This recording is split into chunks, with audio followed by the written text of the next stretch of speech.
My dear students, good morning to everyone. आप सबको बाल दिवस की हार्दिक शुभकामनाएं। सेंटअप एग्जाम कंटिन्यू चल रहा है और जैसा कि आप जानते हैं, इस कड़ी में हम आप लोगों के लिए कुछ महत्वपूर्ण प्रश्न उपलब्ध करा रहे हैं।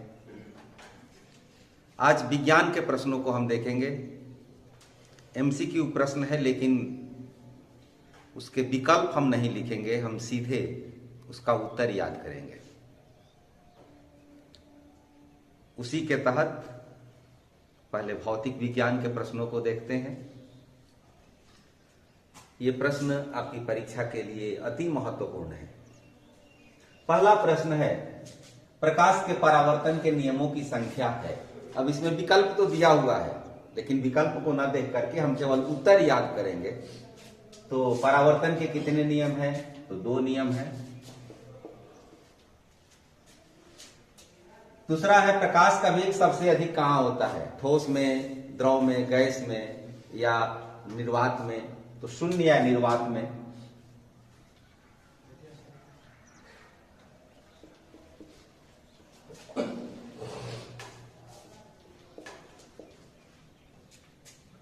प्रकाश का वर्ण विक्षेपण किस उपकरण से संभव है? तो प्रकाश का वर्ण विक्षेपण आपने पाठ में पढ़ा होगा, वहां पर प्रिज्म का उपयोग किया जाता है।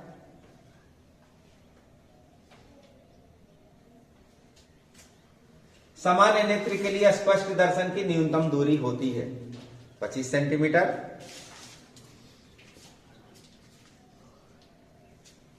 एक प्रिज्म कितनी सतहों से घिरा रहता है? तो प्रिज्म में 5 सतहें होती हैं।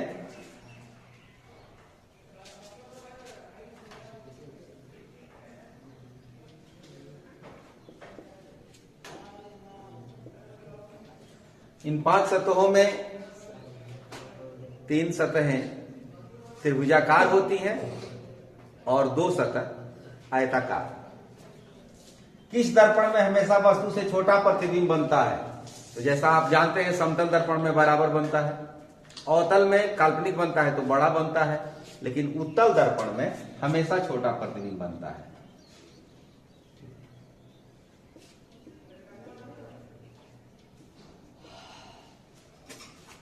विद्युत विभव कैसी राशि है? यहां पर हमें अदिश और सदिश के बारे में समझना है। तो विद्युत विभव, इसमें परिमाण तो होता है, डायरेक्शन नहीं होता है। अदिश राशि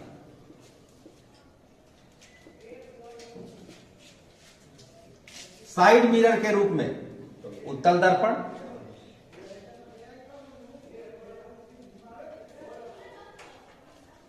जब प्रकाश की किरण हवा से कांच में प्रवेश करती है तो किरण मुड़ जाती है। हवा विरल माध्यम है, कांच सघन माध्यम है, और जब कोई प्रकाश की किरण विरल माध्यम से सघन माध्यम में प्रवेश करती है तो अपने अभिलंब की ओर मुड़ जाती है।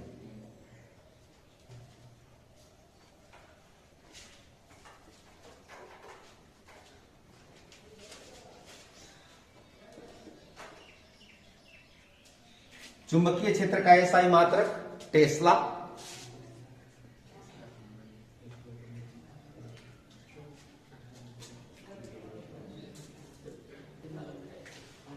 क्वेश्चन नंबर 11, समानांतर क्रम में या पार्श्व क्रम में जुड़े 2 प्रतिरोधक जिनके प्रतिरोध R1 और R2 है। समानांतर क्रम हो या पार्श्व क्रम, दोनों एक ही चीज है। प्रतिरोधों को 2 तरह से जोड़ा जाता है, समानांतर क्रम में या पार्श्व क्रम में, और एक होता है मिश्रित क्रम, दोनों को मिला करके भी जोड़ा जाता है। तो यहां पर दिया हुआ है कि समानांतर क्रम में, तो समानांतर क्रम में प्रतिरोध कैसे जोड़े जाते हैं? इस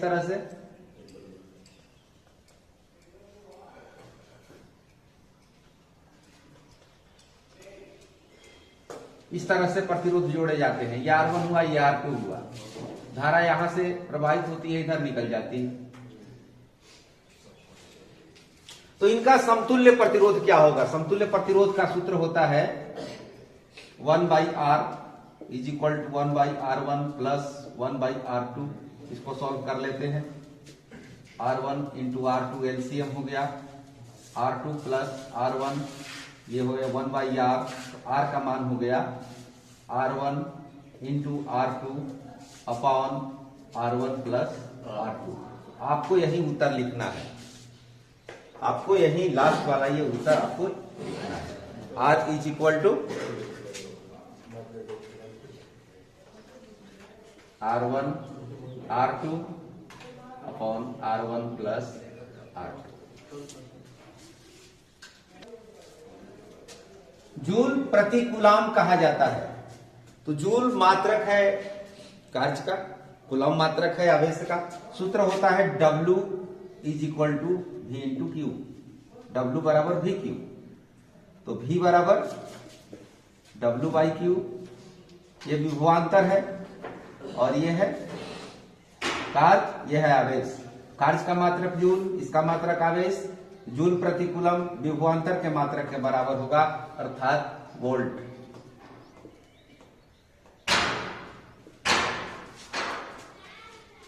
दूरदृष्टि दोष वाला नेत्र साफ साफ देख सकता है। दूरदृष्टि दोष में मनुष्य दूर की वस्तु को देखता है, दूर की वस्तु को।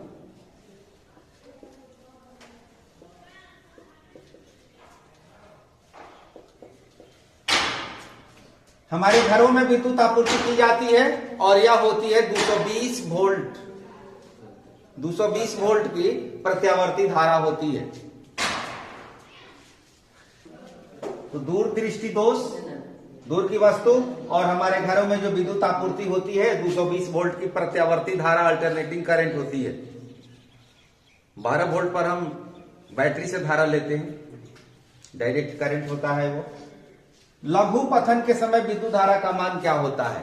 लघु पथन हो या अतिभारण हो, शॉर्ट सर्किट या ओवरलोडिंग, दोनों परिस्थितियों में धारा का मान बढ़ जाता है।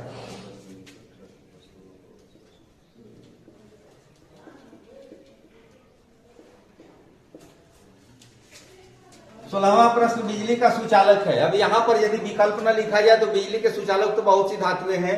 विकल्प दिया हुआ है, शुष्क वायु नहीं होगा, कागज नहीं होगा, मिट्टी का तेल नहीं होगा, ग्रेफाइट सही आंसर है। आप जानते हैं ग्रेफाइट विद्युत का सुचालक है। तो ये प्रश्न भौतिक विज्ञान से संबंधित है जो आपकी सेंटअप परीक्षा में आने वाले हैं। जैसा कि आप सभी जानते हैं, आप सबको यह विदित है, सेंटअप परीक्षा केवल औपचारिकता है, नाम मात्र की परीक्षा हो रही है।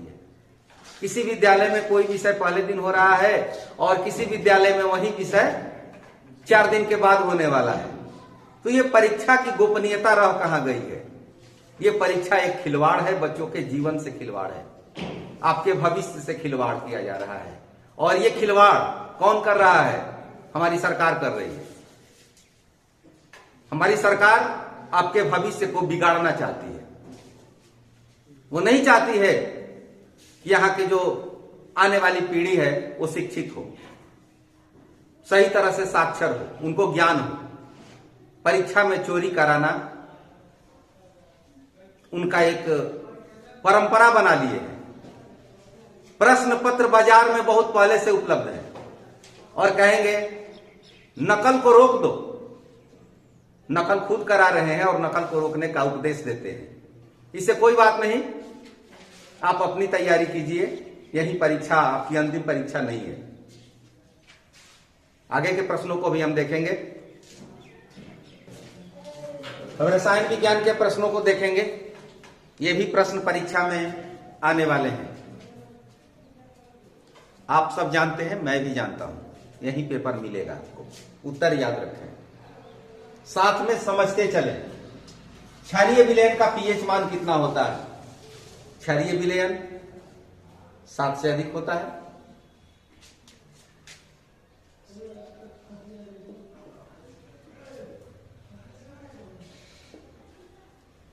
बस इतना ही याद रखें, ये नहीं कि उसके चारों विकल्पों पर ध्यान दें। आप इस तरह से याद रखें कि आपको केवल विकल्प ही नजर आए। निम्न में कौन विजातीय यौगिक है? इसलिए यहां पर नाम लिखा है मैंने, ताकि पता चले। चूना पत्थर कैल्शियम कार्बोनेट, खड़िया कैल्शियम कार्बोनेट, संगमरमर कैल्शियम कार्बोनेट। तो ये तीनों एक समान है। बच गया plaster of Paris. Baking soda का रासायनिक सूत्र सोडियम बाइकार्बोनेट या सोडियम हाइड्रोजन कार्बोनेट NaHCO3। निम्न में किस हाइड्रोकार्बन में कार्बन कार्बन परमाणु के बीच 3 आबंध ट्रिपल बॉन्ड होता है? यहां पर CH4 देखते हैं तो CH4 में सिंगल बॉन्ड होता है, ये एल्केन है। C2H6 C2H6 ये भी एल्केन है। C3H4 3 कार्बन और 4 हाइड्रोजन, 4 हाइड्रोजन। तो हम 4 हाइड्रोजन यहां पर हम लगा दें, इन दोनों का मिल करके एक बॉन्ड बन जाएगा, फिर ये दोनों मिल करके एक बॉन्ड बनाएंगे, अर्थात C3H4 यही आपका उत्तर होगा। अब इस पर विचार करने की कोई आवश्यकता नहीं है। CnH2n किसका रासायनिक सूत्र है? किसका सामान्य सूत्र है? CnH2n एल्केन का सामान्य सूत्र है। एल्केन, एल्कीन, एल्काइन 3 होते हैं हाइड्रोकार्बन, तो एल्केन का ये सामान्य सूत्र है। कार्बनिक यौगिकों में कार्बन की संयोजकता, कार्बनिक यौगिक हो चाहे कोई भी यौगिक हो, कार्बन की संयोजकता हमेशा 4 होती है। अम्ल राज में HCl और HNO3 का अनुपात 3:1। हमारा शरीर pH मान के किस सीमा में सही तरीके से काम करता है? तो 7.0 से 7.8 के बीच, इसी के बीच में हमारा शरीर pH मान यही काम करता है। रसायन विज्ञान के कुछ और प्रश्न। कौन सी धातु कमरे के दाब पर द्रव अवस्था में होती है? तो कमरे के ताप पर द्रव अवस्था में पाई जाने वाली धातु है ब्रोमीन। धातु होती है पारा, और अधातु यदि पूछ दे तो ब्रोमीन। धातु पूछा है पारा, संकेत में अगर चाहे तो Hg, मरकरी, हाइड्रोजियम इसका लैटिन नाम, और यदि अधातु पूछ दे तो ब्रोमीन। एसिटल्डिहाइड का यूपेक नाम क्या है? Acetaldehyde, aldehyde. एल्डिहाइड में आप कार्बनिक यौगिक वाले पाठ में पढ़ेंगे। एसिटल्डिहाइड, फॉर्मल्डिहाइड इसका पहला है, दूसरा एसिटल्डिहाइड। एथेनॉल, या कहीं आपको इस तरह से भी लिखा हुआ मिलेगा एथेनाइल। ध्यान दीजिएगा, एथेनॉल और एथेनाइल में डिफरेंस है। निम्न में कौन सी गैस धातुओं के वेल्डिंग में प्रयुक्त होती है? Ethyne, acetylene. किस वैज्ञानिक ने त्रिक नियम दिया था? डोबेराइडर।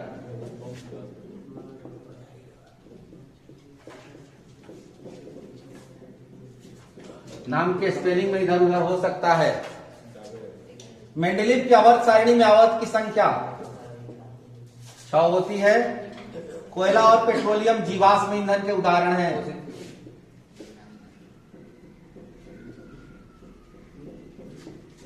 निम्न में कौन प्राकृतिक संसाधन है?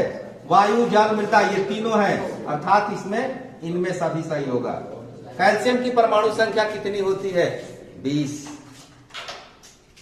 ये रसायन विज्ञान के प्रश्न हैं जो कि परीक्षा में आने वाले हैं, आपको उत्तर याद करके जाना होगा। फिर एक बार से ये प्रश्नों की कड़ी दोहराई गई है। फिर एक बार फिजिक्स के प्रश्न। आप यहां पर नंबर देख रहे होंगे 49। इसके पहले हमने केवल लिखा था 32 तक। 33 से लेकर के 48 तक जीव विज्ञान के प्रश्न हैं, उनको हमने छोड़ दिया है। 49 प्रश्न, 49वां प्रश्न आपके पेपर में आने वाला है। लेंस सूत्र क्या है? लेंस सूत्र 1/f = 1/v - 1/u। हो सकता है ये पहले दे दे, ये बाद में दे दे। द्वि अवतल लेंस, दोनों तरफ से अवतल होता है ये इस तरह से, जिसको कहते हैं अपसारी। अपसारी लेंस। उत्तल लेंस की क्षमता धनात्मक होती है। प्रकाश के अपवर्तन के कितने नियम हैं? तो जिस तरह से परावर्तन के नियम है उसी तरह से अपवर्तन के भी नियम 2 होते हैं। कौन सा रंग खतरे के सिग्नल में? लाल रंग। सबको पता है लाल रंग खतरा का निशान। विद्युत में तार सामान्यतः किस रंग का होता है? यह भी लाल रंग का होता है। विद्युत मोटर क्या करता है? परिवर्तित करता है। विद्युत मोटर में पहले बिजली दी जाती है, तो विद्युत ऊर्जा को वो यांत्रिक ऊर्जा में बदलता है।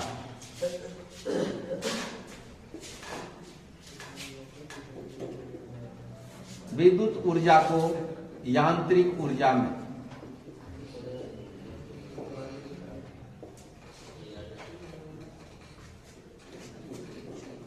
किसी चालक का प्रतिरोध निर्भर करता है इनमें सभी ये सभी चालक के प्रतिरोध के द्वारा प्रभावित होते हैं। एक कूलम आवेश में इलेक्ट्रॉनों की संख्या 6.25 × 10⁸।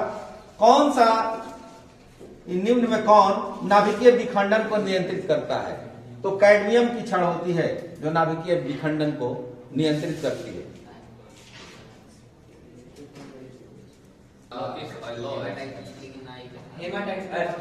अगला प्रश्न आप देखें, किस देश को पवनों का देश कहते हैं? पवनों का देश डेनमार्क को कहा जाता है। डेनमार्क।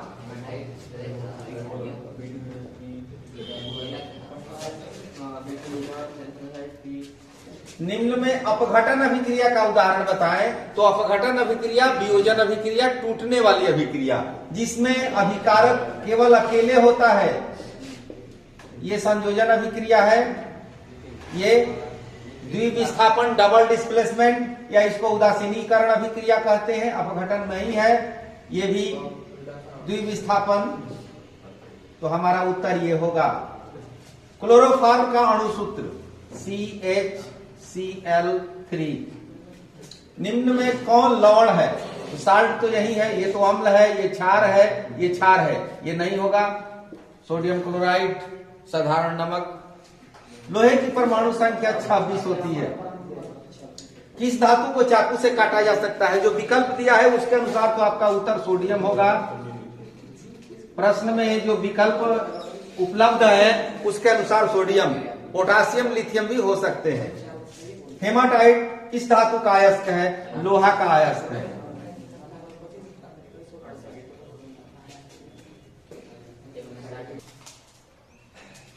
क्वेश्चन नंबर 66, धातु के ऑक्साइड कैसे होते हैं? धातु के ऑक्साइड क्षारीय होते हैं। सरलतम हाइड्रोकार्बन मेथेन को कहते हैं CH4। दही में कौन सा अम्ल पाया जाता है? लैक्टिक।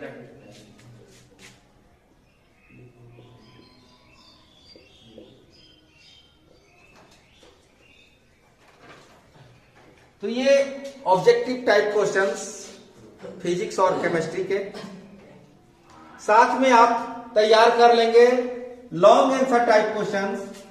ये दोनों फिजिक्स के सवाल हैं। विद्युत मोटर का स्वच्छ नामांकित चित्र बनाकर के सिद्धांत और क्रियाविधि का वर्णन करें। ये अथवा इंद्रधनुष क्या है और इसका निर्माण कैसे होता है, सचित्र समझाएं। ये प्रश्न आपको 6 अंक के लिए आएगा। रसायन विज्ञान के प्रश्न है, साबुन और अपमार्जक में अंतर बताएं। 5 नंबर का प्रश्न आएगा, 5 अंतर लिख दें। अथवा जल संरक्षण और जल प्रबंधन के लिए क्या क्या किया जाना चाहिए। तो इन प्रश्नों का उत्तर आप तैयार करेंगे, याद करके जाएंगे परीक्षा लिखने के लिए। यदि आप चाहते हैं कि आपका भविष्य उज्जवल हो, आप आगे बढ़ें, तो इन प्रश्नों को याद कर लें। प्रश्न चूंकि पहले से मिल चुके हैं तो हमें चाहिए कि इसका उत्तर हम याद कर लें, न कि परीक्षा में जाकर के नकल करने की सोचें। इसलिए ध्यान देंगे मेरी बातों को और इन प्रश्नों का उत्तर आप तैयार करेंगे। Thank you, all the best.